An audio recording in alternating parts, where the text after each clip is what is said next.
Yeah, hello and welcome to another episode of the Spielworxx Chat Season 3. My name is Uli Blennemann and I hope you are all well. It is my pleasure to welcome a wonderful guest today, Fred Serval. And welcome, Fred. How are you?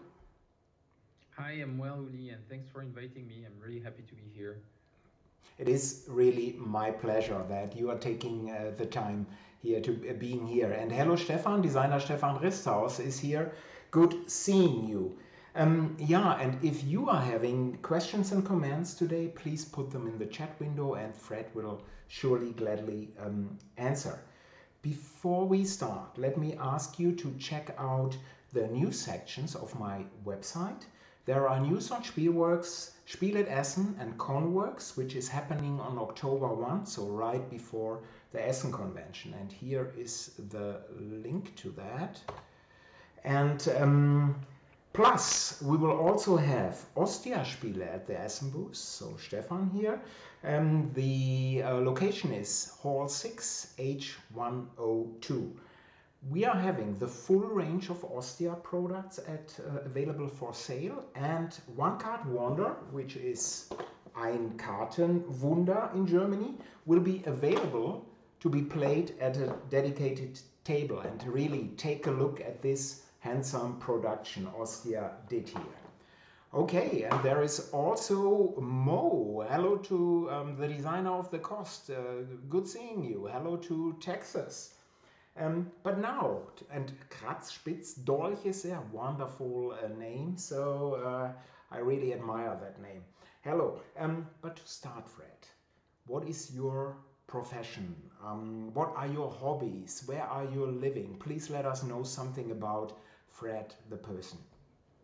Great. I will try to do that briefly. So I'm Fred Serval. I'm a Frenchman living in London. Before that, I was living in Denmark. So I spent quite a bit of time living abroad.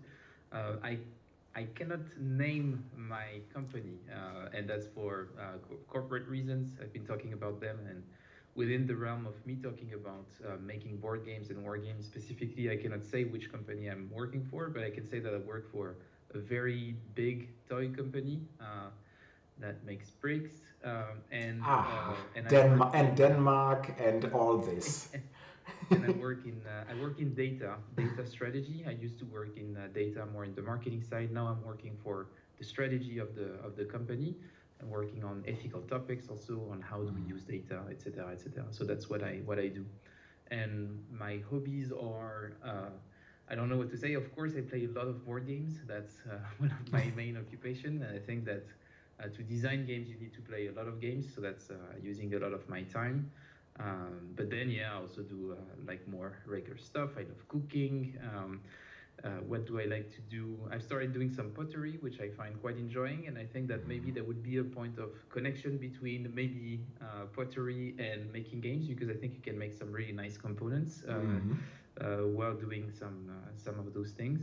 And yeah, that's pretty much it. Sports, regular guy, nothing too fancy. So No, well, that's who I am. I think it's fascinating pottery, especially, and it's also creative, like working on games. So very interesting. And hello, Matze, Spieletreffenverteiler is also here. But Fred, how and when did you start gaming? So I would there was two moments I would say for me in my life as a gamer or a board gamer.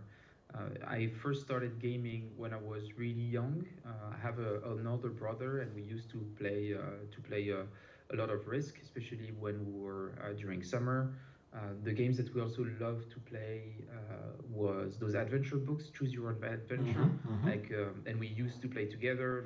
My brother being the dungeon master and taking care of the bookkeeping, and me like playing those roles and everything. And it was a big part of us growing up. And then in my family comes from the southwest of France, and in that region there is one game that is extremely popular called Tarot, which is a trick-taking game from the Okay. 15th century. So gaming has always been there, part of my life in different ways, but playing like modern day board games happened a lot later. I would say I was probably in my late 20s when I came back into serious gaming, I would say. I wanted to put a stop to or reducing my amount of playing video games. I was tired of spending too much time on the screen, and I felt a bit disconnected from the game themselves. And I thought I would like to wander around and see what gaming has to offer now, so many years after I left them away. And I realized that there was so many things, so many interesting things, and I started to explore a bit more heavier Euros and stuff like this, and trying to figure out what I liked. And one day I found a game that I would say changed my life, and that game was Twilight Struggle. And I think that was a pivotal moment for me where I realized that I could combine two things that I love, history and gaming, and it was a really big moment for me. And I would say at the moment of Twilight Struggle, gaming became more important for me, in the sense that it took a bigger place in my life because I really became passionate about it. So I would say, yeah, this is when the shift happened, and since then I've been playing quite a lot.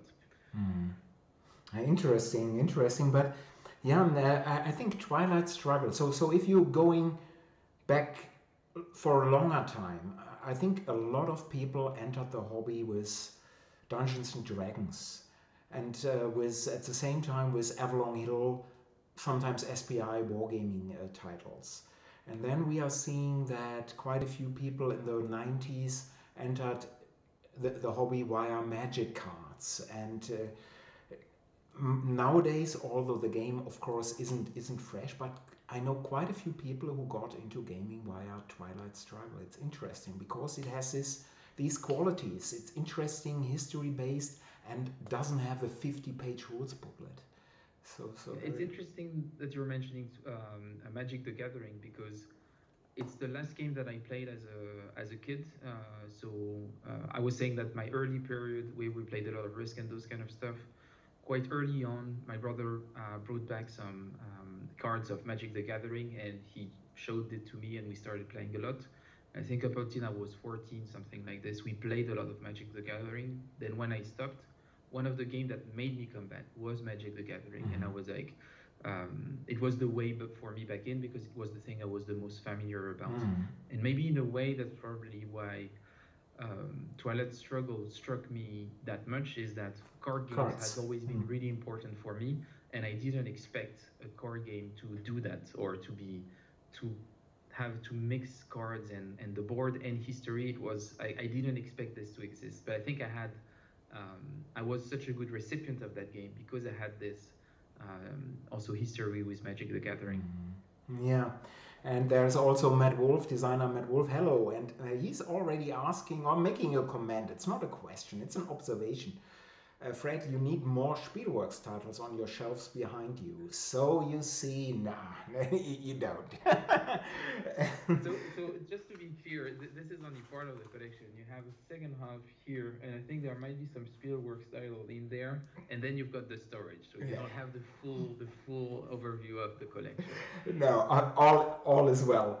But Fred, although I have an idea, what are your favorite gaming genres then? So I love card games still, and actually quite recently with someone that I go to at the Wargame Club in London here called Adam, I've been re-exploring a lot more trick-taking games, and actually some German ones from Per Sylvester, Matthias Kramer from the early 2000s. So really exploring that, and I really love trick-taking games originally, but exploring the newer trick-taking games where new for me is released in the last 20 years because compared to something released in the 15th century, that sounds very modern.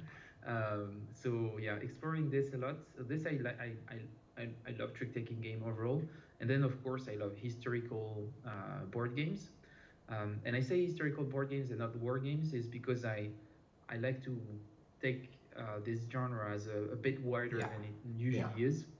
Because I think that, for example, a game like Watergate is not a war game, but it is an historical board game, and I find the same satisfaction playing this than I can find playing Path of Glory, which is a bit more war-oriented. But the fact that it's military conflict-oriented, is not what drives my interest. I think it's the relationship to history and the fact that it's trying to modelize history that I find interesting in games. But then I also like playing heavier Euros. That's also something that I like playing. Terra Mystica, things like this. They are not my favorite games, but it's also things that I enjoy playing.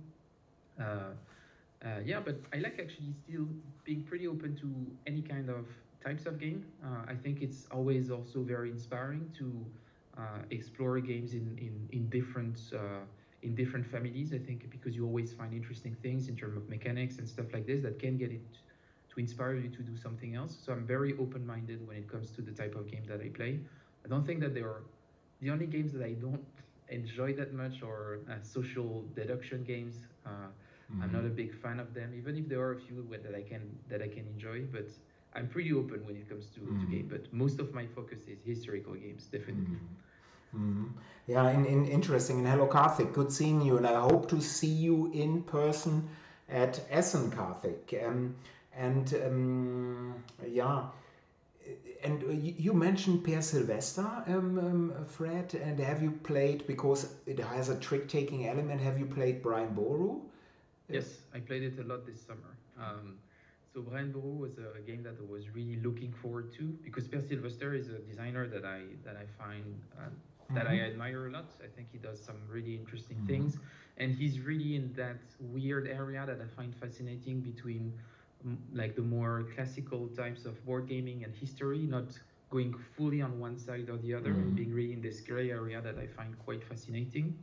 And I really love Wir sind das Volk. I think that's what I'm probably pronouncing it Oh, wrong. it's fine. Wir sind das Volk. It was perfect. So, Good. yeah. And I really like this one. So I was really looking forward to Brian Boru, and I got it as soon as it got out. But it took me a few months to get it to the table, to have the time to finally get into it. But over the summer, I played it a lot, and yeah, I love it. I love Brian Boru. I think it's a great game. Yeah, I agree. And for people who haven't seen this, I had a couple of months ago, Per was my guest here. He's really a wonderful person and great designer. But there is a question for you, Fred, here. Kat Spitzdolch is asking, Fred, what is the most important thing in a game design for you? Mechanics, story, emotions? What is driving you? So it depends if you're asking me as a player or as a designer, I would say. So the player first. I think as a player, what I like to see is how what drives me is a mixture between dynamics and storytelling, and how different elements are going to support storytelling. So the mechanics together, I call that the dynamics, so how the game actually unfolds and how it supports storytelling and how it supports narrative. This is something that I really enjoy as a player. And then I would also appreciate the fact that some other elements are supporting this, like aesthetics, but it's not the most important part for me. Usually, I pay attention to aesthetics when I'm picking a game to have other people to play with me, because I know that for a lot of people, aesthetics is really important. So I pay attention to it in that sense. But for me as a player, is not that important. But yeah, how the dynamics support storytelling is definitely something that I'm interested in. And when it comes to historical gaming, especially, I like when the game is a medium for me to better understand the history or interact with it in a different way. Show me something that I didn't necessarily know or understand about a specific event. That will also be something that I will feel a lot of value in. Interesting. Yeah, but Fred, it's not only that you are playing games, and we get to designing in a couple of minutes, but you're also running a YouTube channel. It's called Homo Ludens. And so why are you hosting it, and which content do you provide? And I will put in the URL here in a second. Give me time, but please let us know. So yeah, a few years ago, I started this channel, Homo Ludens, and actually, it was more or less at the same time where I started thinking about designing games. And it's usually something that happens with me when I get interested into something. It's usually hard for me to stay passive and just consume the cultural products. I usually like to engage with it. I was the same when I was younger, and I started to get interested in music, and I started to have radio shows, and then I started making music myself and stuff like this. And same when I got into beer, I started making beer myself. Like I always have that obsession. I want to better engage with something I love. I like to know how the sausage is made. I would say that's probably something like this.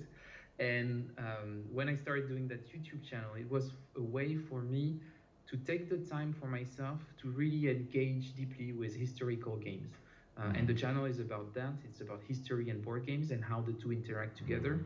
And I wanted to have a medium for me to reflect on this and potentially share some of my thoughts, and also have a place where I could invite people, as you do here, to talk with people that I want to talk to. And it was just basically an excuse to being able to better engage with something that I love, and created the space for that. And it helped me a lot, actually, as a designer and as a player, to better understand things about gaming. And I thought it's a great asset, but it was a very selfish endeavor. And I'm really happy that people are watching the show. I'm always surprised, but it's mostly, I do it mostly for me, and also to get free games. That's the thing that I love. So I like free games. I like that reason, but actually you're not selfish here. I think, and I'm not saying this because Fred is my guest, but Homo Ludens is one of the best YouTube channels worldwide if you are interested in historical games. Nice. There are guests, there are plays, everything. So everybody interested in gaming should subscribe to that channel on YouTube, and you have the URL here. You can already do this. And hello Hans, good seeing you. And Mo is confirming. Mo is also a designer. It's very true that as a player and a designer, you can have very different likes and goals. Yes. And Mo is also asking, the YouTube is in English, right? So the YouTube is in English, but there was one video that was released in French a couple of years ago, and one that was half French, half English. And actually, this year, I'm going to start to have some videos in French. But the channel will always be English first. I would say that I don't see in the foreseeable future having more than a 95 to 5% ratio.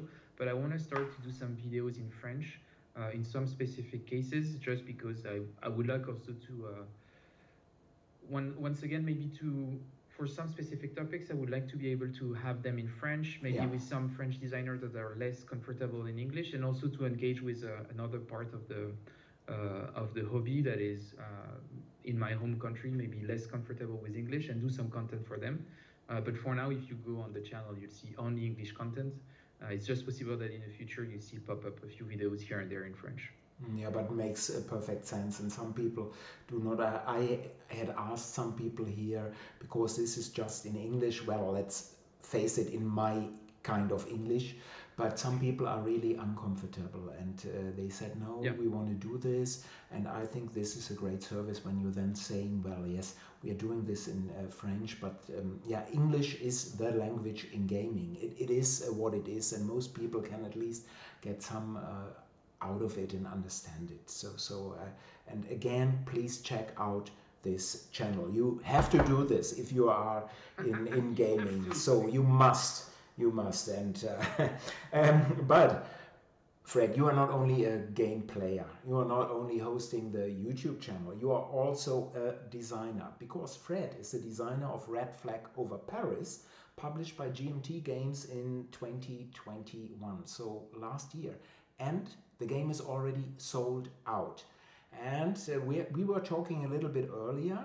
If you are interested in this game and do not have it, shame on you, by the way, you can pre-order right now for the second edition. So it's on pre-order again, the second edition. So immediately after the show, go to GMT Games and pre-order Red Flag Over Paris. But what is the game all about, Fred? So first thing I would say is, if you're French speaking, you also have the option of pre-ordering the French version that should be released spring next year. Okay. And the name in French would be La Commune ou la Mort, which is a bit more dramatic than... It sounds much better. It sounds much better. And that would be released by Nuts Publishing. I'm super excited about that. I really wanted the game to have a French edition, and I'm super happy to do it with Nuts, because Nuts is, I think, my favorite publisher and French publisher. So that's great. So what is Red Flag Over Paris about? Well, Red Flag Over Paris is about the 72 days of the Paris Commune in 1871.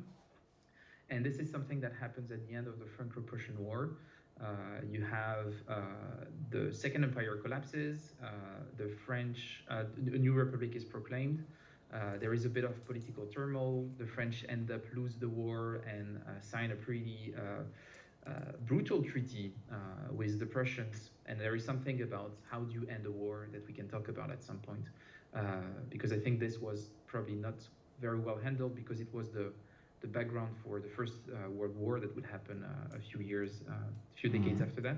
But basically, you had political turmoil, military catastrophe for France, and at some point, you had the population of Paris that had an insurrection, a socialist insurrection, and they elected their own government. They started having their own laws. They had their own army, and for 72 days, you had an escalation of tension between the government that was in Versailles that had negotiated with the Prussian that had control over the rest of the country, and the government of La Commune de Paris that was just in the city of Paris with its own soldiers and everything that was contesting that authority.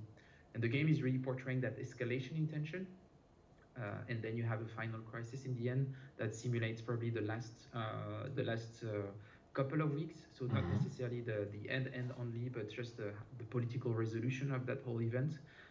An event that ended up in pretty tragically in an event that's called La Semaine Sanglante, so the Bloody Week, during which the troops from Versailles entered Paris to take back control of the city, but they didn't only take back control of the city, they also committed a lot of war crimes and massacres. And historians are still not sure how many victims were there. I mean, not casualties from the conflict, but actual victims from war crimes, ranging between 10,000 and 30,000 people that were killed in this way. So pretty brutal ending to it. But yeah, I wanted not to portray this, but to portray the whole escalation and the resolution of that event. Most interesting topic. And hello, Chris, good seeing you, and seeing you also at Essen very soonish. And to the others here, I'm seeing your questions, but I would put them a little bit to the back. So I haven't forgotten you, otherwise shout. Because I want to ask Fred first, why did you design the game the way you did? So I think the first question that I need to answer is why I designed the game, which is very well.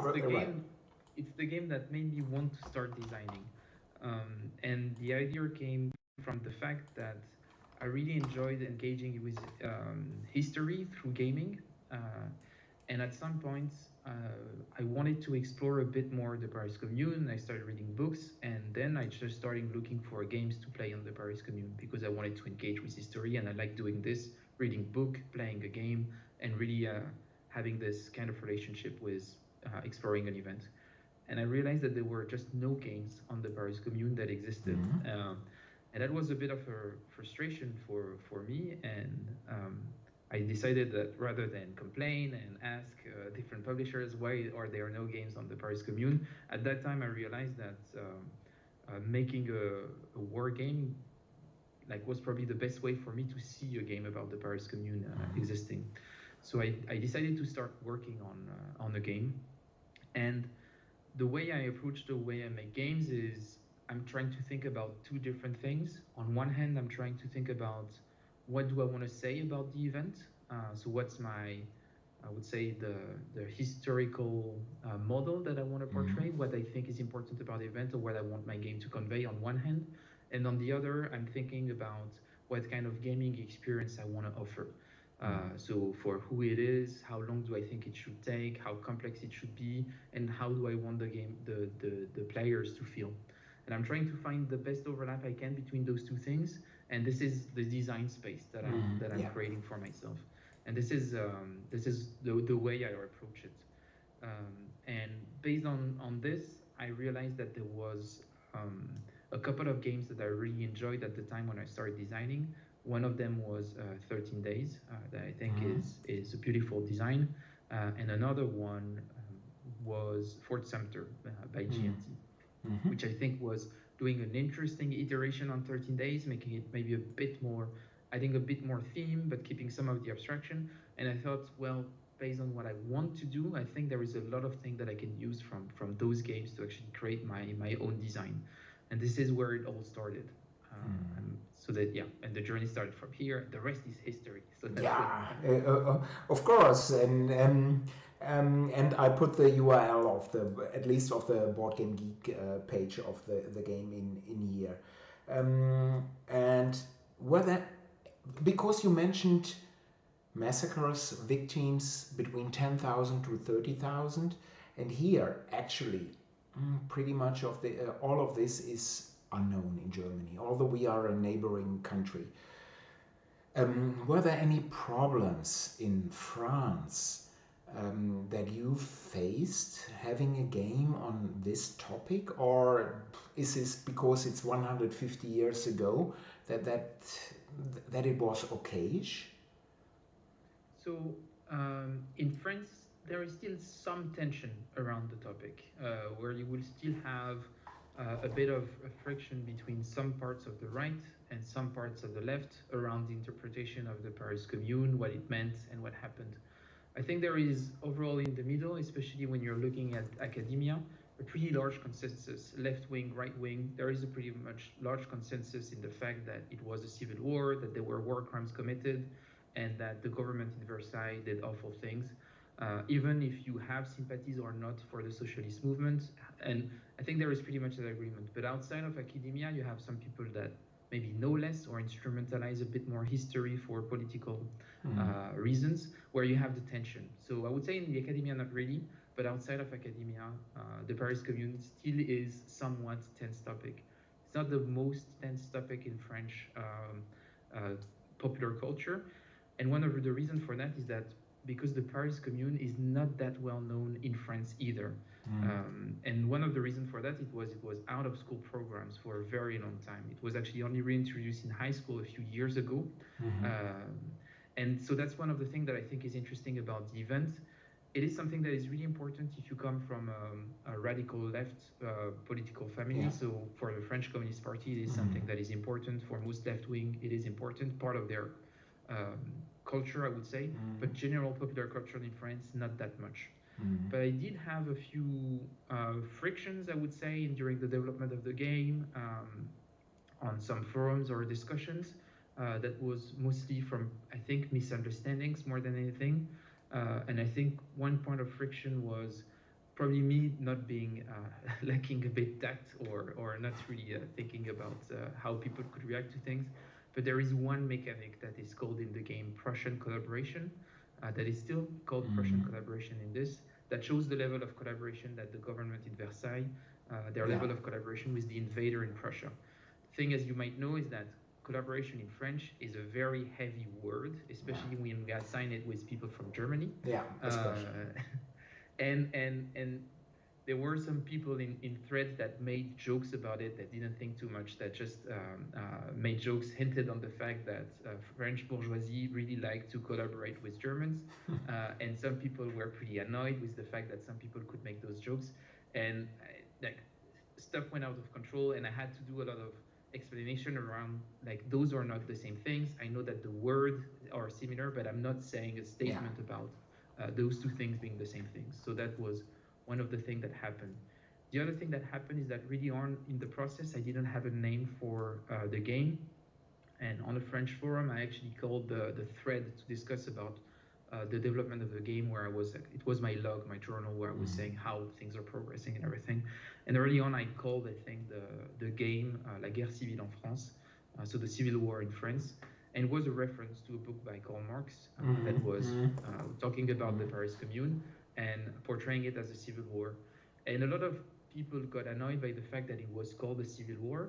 And I had to explain, first of all, it was a literary reference, you could say, on one point. And on the second point, if you look at the definition by the UN of what is a civil war, actually the Paris Commune is a typical civil war. You have one territory, two government, two armies that are fighting against each other for political control. Well, that's the pure definition of a civil war. So that was also a bit of tension there.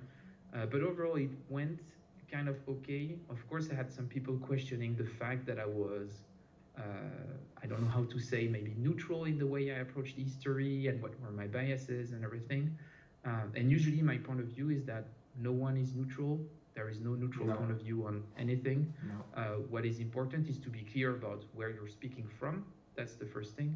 And the second thing is being honest in your work. And I've always been pretty transparent on the fact that, yes, I'm more in favor to the people that were behind the barricade than the people trying to take them. And I'm pretty open about this.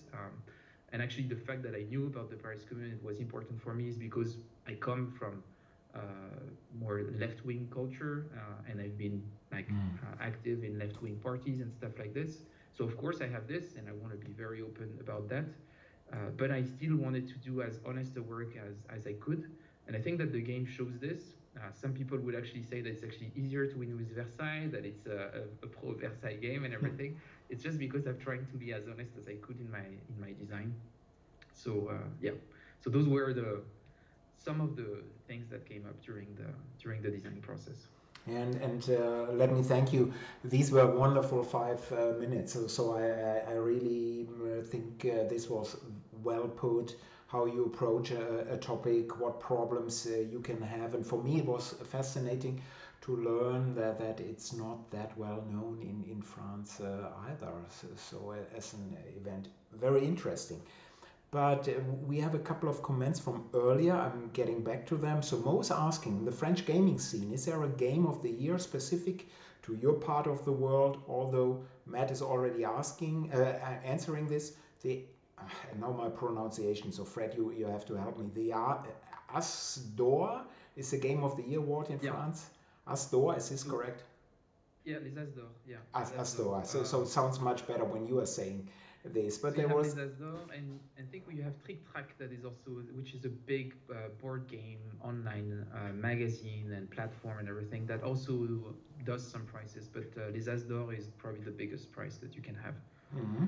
And there is another specific question on a red flag by Karl Spitzdorf. If you had to add another historical figure card in red flag over Paris, which one would you add? Oh, actually, it's funny that you should say that. I actually have a few cards that didn't make the cut, but I'm planning on releasing it as a PNP, so print and play, so you can add extra cards to the deck. And there are actually quite a few that I would like to add. I think on the commune side, I would like to add Louis Rossel and Jean-Baptiste Clément. Louis Rossel was probably one of the best organizer or attempt to organizing the commune army. He had a really good leadership experience, and he was not necessarily very radical in his politics, but he was very efficient in the way he saw the military as a tool for revolution. So that's definitely someone that I would like to add. And Jean-Baptiste Clément, it's more for a cultural reason, is because he's the one who wrote the lyrics and the song Le Temps des Cerises, which I think is quite thematic to add. And then on the commune side, there is one person that I didn't add because I was very uncomfortable with this originally, but I think now I want to integrate it or him, is General Galifet, which was one of the generals that committed war crimes. Because it was my first design, and I was a bit worried about how to approach that part of the history. It is heavily mentioned in the playbook and everything, but I wasn't really comfortable abording it in gameplay, because the game is pretty abstract. But I had some regrets about it, and I would like to at least have that card in the game, so you have actually something in the game that reminds you what actually happens during the Bloody Week. So yeah, those are the few things that I'm planning on adding as a small extra on this side. Yeah. So well, a great answer, and more stuff for your red flag fans. But you are not only having one, but two games right now for pre-order at GMT Games. So what is the second title, Fred? So yeah, there is the reprint for Red Flag Over Paris, but not just before Red Flag Over Paris was released, I had another game added to the P500 called The Jest of Robin Hood. And The Jest of Robin Hood is part of a new series for GMT called the Irregular Conflict series. That is a bit of a spin-off of the Coin series that takes the Coin series in a new direction with a lot more freedom for the designer to play with the system and potentially even completely break free from the Coin series itself. but that focuses on irregular conflicts. So it can be broader, it can be social conflicts, military conflicts. It's very open. Actually, the latest game in the series is called Cross Bronx Expressway, Yeah. which is also like really far away from military conflict. It's really focused on the social aspects of urbanism in New York. So yeah, so it's a game on Robin Hood, and the purpose of the game was to make the coin series more approachable. And I thought that I wanted to do this by a few different ways. One of them was to reduce the footprint of coin games. And for me, the footprint is the size of the game, the time that it plays, and how difficult it is to play the game. So I wanted to reduce that to the as much as I could.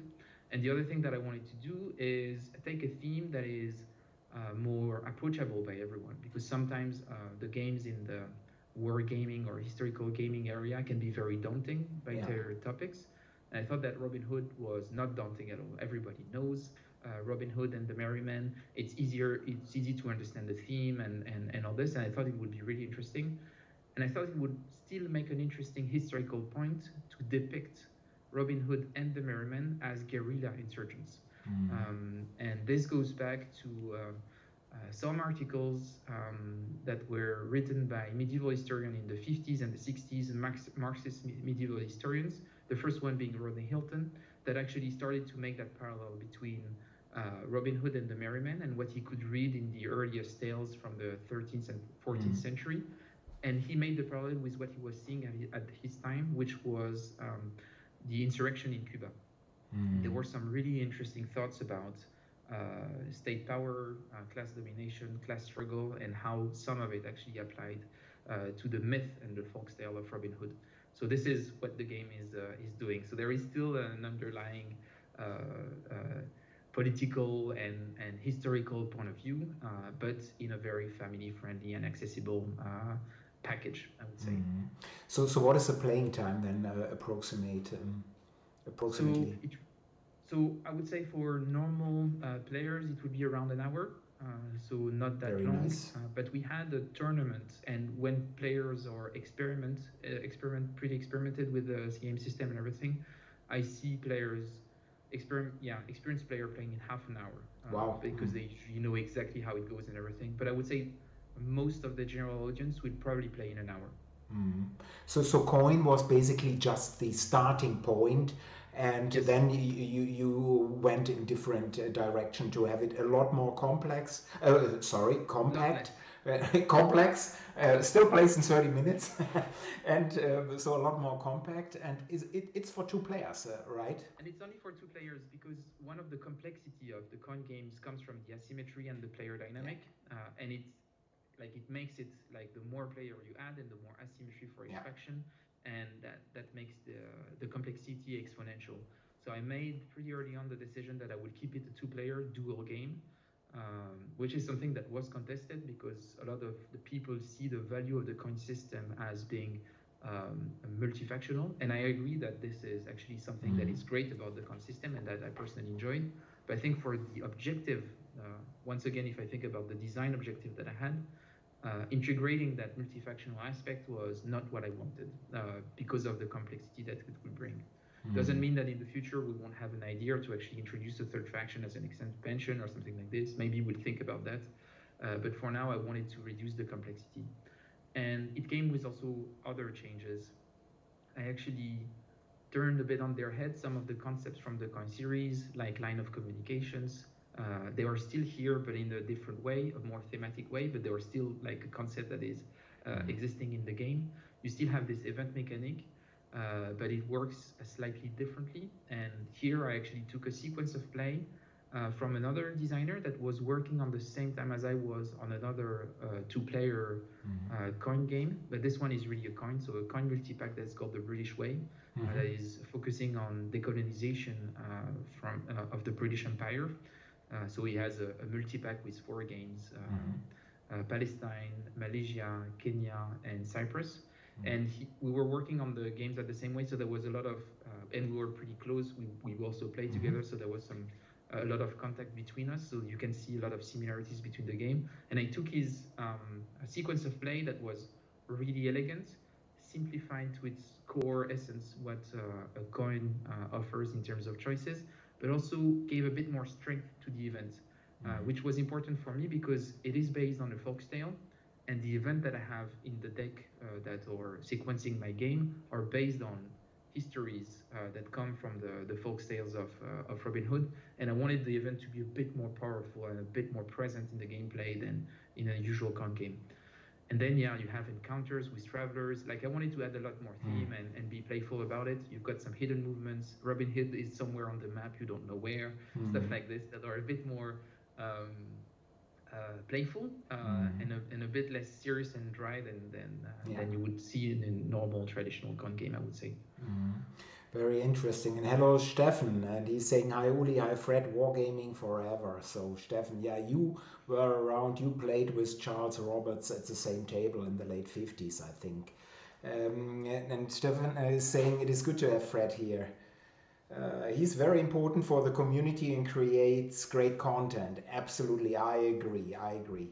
And there is a question on Robin Hood. Will the map created on Discord end up in the game one way or another, or is this so? So you see, you have some experts here who are following you.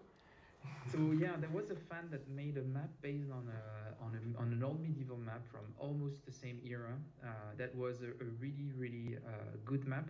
So it's not the map that would be in the box, but I thought that that map was so good that I would like to find a way to have it finalized potentially by a graphic designer, and I would like to see if it could be possible to have it released as a PNP option for players, but giving it an actual artist treatment, because I thought it was a really great map, and I've been actually doing some playtest at some point on it.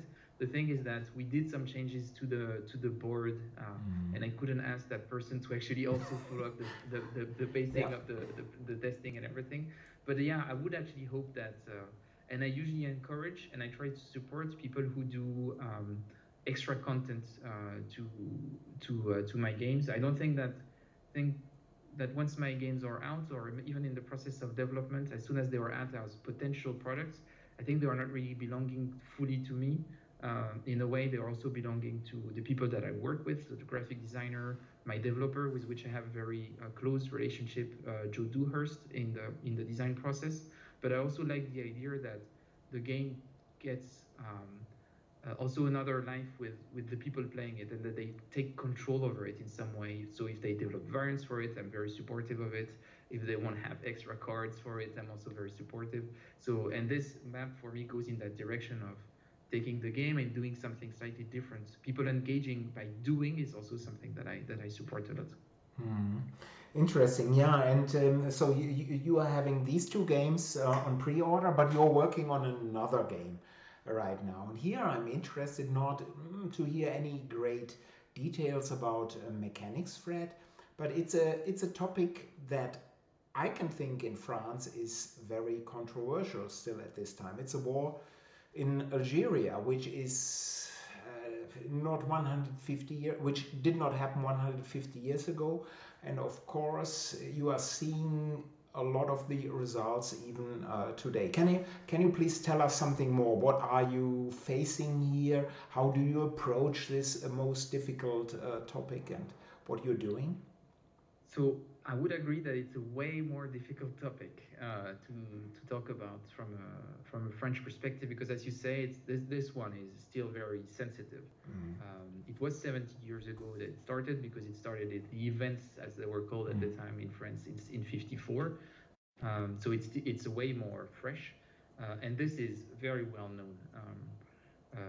By like within the popular conscience in France. So that's something that is still very sensitive. And on this, so I'm still very much in the research phase. And the reason for that, the way I'm taking so long, is that for a long time I thought that I would never touch that topic because I felt it was too complicated, too sensitive, and I was extremely concerned of doing any game on the war in Algeria. But then over time, for the same reason I would say that I wanted to do Red Flag over Paris, I think there are some aspects of the war in Algeria that I haven't seen portrayed in any other games on the topic, and I thought, well, if I want to see that existing, maybe the best way to do it is to do it myself and try to represent some things. So I've been thinking a lot about this, and actually this interest in Algeria for some interesting reason comes from the design process of Red Flag over Paris. Because during the Paris Commune, there was an insurrection also in Algeria in 1871 called the Mokrani Revolt, and it actually got me interested into the first insurrection that happened in Algeria already almost a century before the war in Algeria. And then I naturally came also to this idea that maybe the war in Algeria is something that I want to explore because it has so much ripple effects after history, but also it's connected to so many things before. And so I'm thinking actually about multiple games on Algeria that I would like to do. The first one that I'm working on right now that is the point of my focus is that I would like to make a game specifically on the Battle of Algiers. So that's the first one. So talking really about urban guerrilla warfare, the political aspects of it, and all this. But then there is also something in the back of my mind that I'm really interested in, which is thinking about the conflict between the FLN and France on a diplomatic level. Because in a lot of ways, the war in Algeria was also a diplomatic war. And I think this is a really interesting aspect that is not necessarily seen. And I think it was a very important aspect of the war. So that's the thing that I'm thinking about right now. But I have no specific prototypes yet. I have a few maps here and there. I have some sequence of play already, a few thoughts and mostly a lot of notes. But there is a lot of books that I want to read. And I would say the major hurdle that I have in there is, and the thing that might make or break the game is, I want to represent torture in the Battle of Algiers. The thing is that I want to make it right. And if I don't feel like I'm happy with the way I'm depicting torture in the game, I won't make the game. So that's the thing that I'm struggling with. So it requires like a lot of thinking and research and discussing with other designers. Yeah, yeah, Matze is correct. The French website Trick Track was supported by the German Guido Heinecke for a couple of years in German Forum, and Guido, of course, is now working for Spiel des Jahres, so he's a full-time employee. But Algeria here, Fred, what is... We talked before about Algeria and torture. Yeah, you can really abstract everything out and just don't mention anything. But is this a game on this topic then? Is this really a topic? But if you include it, how do you include it? So for me, from a design perspective or from a development perspective, this is most interesting. Of course, you can abstract everything out, and but still, I think games now, serious games, they can have a purpose and do more than just a book or a movie, which maybe do describe these events. And of course, we are going back to what you said earlier, that everybody has a point of view, but a game needs to be historical game needs to have you need to be firmly footed and not just, or you need to really clearly mention where you're coming from. So I think this is fascinating, and I will follow you here how you approach this, because I think it's extremely interesting, extremely difficult, and extremely important to see this. Yeah. Yeah, so on. Yeah, it is really hard. So some happy notes here at the end here, and Matze is saying sorry for my English. Your English is fine, Matze. So no worries over there. So we will keep following you and see how you approach it. And as I said earlier, first thing is, when we are stopping this, you all subscribe to Homo Ludens, Fred's YouTube channel. It's a must. So no excuses. And of course, there are also no excuses for you if you are not already owning a copy of Red Flag over Paris. You head over to the GMT website, pre-ordering the game. Same is true for the Robin Hood game. And then you're all done for today and had a great evening. And Fred, really, thank you very much. I thought this was interesting and really thought-provoking. So I will follow you what you're doing, And I thank you for your service you're doing for the hobby via your channel as well. And thank you to all viewers, to all listeners here for your time. There will be a Spielworxx chat already next week. I'm having 2 guests. And if you would like to see a special topic discussed or have a question that you'd like to ask in advance, please drop me a mail at uli@spielworxx.de. That is uli@spielworxx.de. And Fred, how can people reach you if they want to reach out? So if they want to reach out, I think the best way is to reach out on Twitter at Fred Serval. I'm very active over there. Overall, that's probably the place where I'm the most active. So you can follow me there and get some updates and see my dumb jokes. I do a lot of stupid jokes on Twitter. The other way is just to reach out on BGG. I'm also pretty active on BGG, so you can send me a direct mail or anything. And then if you're using Discord, you might see me on the Coin Discord server. So that's a server that I'm there quite a lot. So yeah, those are the easiest way to reach out. Yeah, and again, thank you so much, Fred. Till next week. I would like to say thank you very much for inviting me, Uli. I'm really happy, and I was also happy that you went into the hard questions. So I really appreciate that. Thanks for the opportunity, and I would like to thank everyone who joined for listening in and asking some quite very interesting questions. So thanks a lot to you and to the viewers. Thank you so much, Fred. This is really lovely. To everyone, till next week. Bleibt alle gesund. Support the Ukraine. This is now as important as before, even more important. And bye-bye. Bye.